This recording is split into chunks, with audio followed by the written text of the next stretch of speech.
A big wave of missile strikes was reported across Ukraine this morning. That's where we're starting the 7 from the Washington Post. I'm Jeff Pierre. It's Friday, December 16th. Let's get you caught up with today's 7 stories.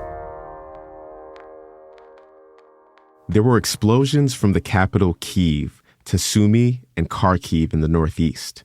Multiple people have been killed. 2 months of relentless attacks by Russia have decimated Ukraine's key infrastructure. It's also destroying the country's economy.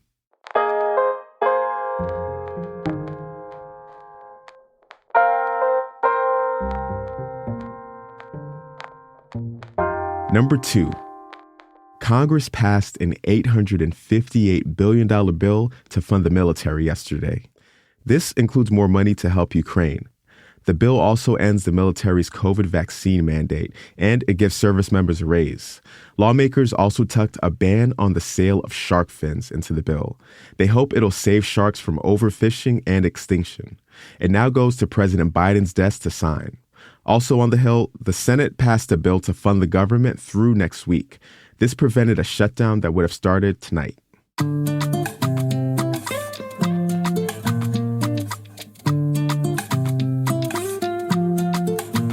At number 3, a judge stopped an attempt to end the Trump-era Remain in Mexico program yesterday.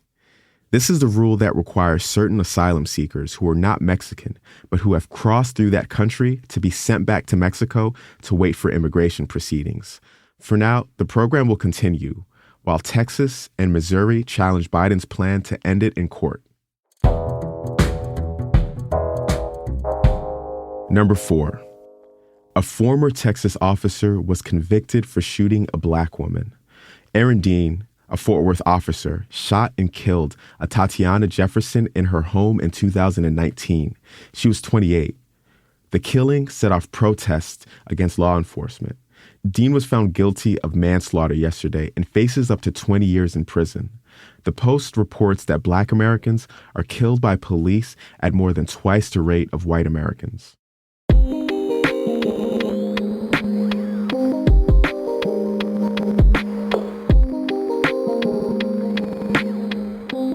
Elon Musk suspended at least 9 journalists from Twitter yesterday. That's our 5th story today. Musk, who owns Twitter, accused the reporters of posting what he called, quote-unquote, basically assassination coordinates for him. The Washington Post has seen no evidence of this.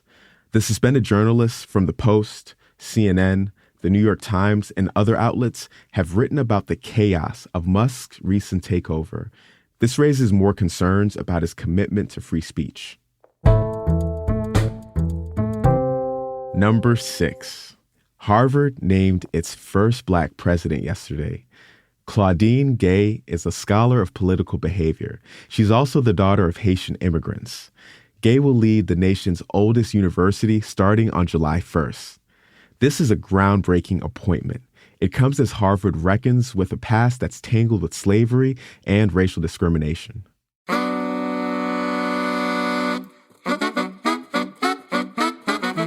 And number 7, the Avatar sequel is out in theaters today. It's called Avatar: The Way of Water.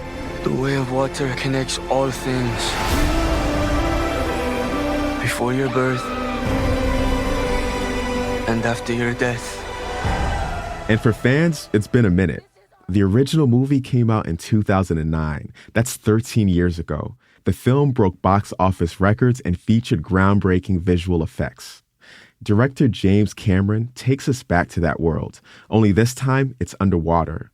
Our critic wrote about it, but be warned, there are some spoilers. All right, you are all caught up. If we help jumpstart your morning, please take a minute to rate and review the show if you listen to us on Apple. You can give us a rating on Spotify too, and I won't be mad if you do both. Listen, my goal is to give you that 5-star experience. The crew is assistant producer Taylor White. The staff writers are Tess Homan and Jamie Ross. John Taylor is our editor. Additional editing support by Christina Quinn. Copy editing by Francis Moody and Shannon Kroon. Sound design and mixing by Jim Briggs. The 7th theme is by Edith Mudge. I'm Jeff Pierre. Have a great weekend, and I will see you guys on Monday.